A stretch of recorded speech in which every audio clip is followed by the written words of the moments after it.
পাওয়া যায়, পাওয়া যায় না।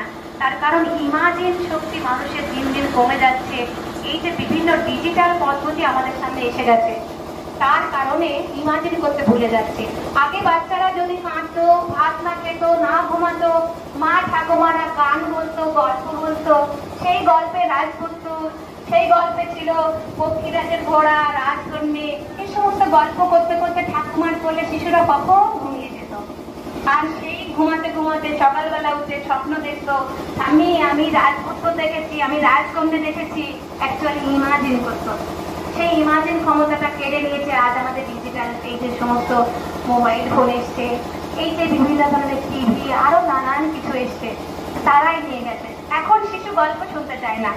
এখন দেখবেন ইউটিউবে মুখেই বলবে যে ছোটা ভীম দাও তো, মুখে বলবে, এই যে শিখে কত সহজে শিখে যাচ্ছে।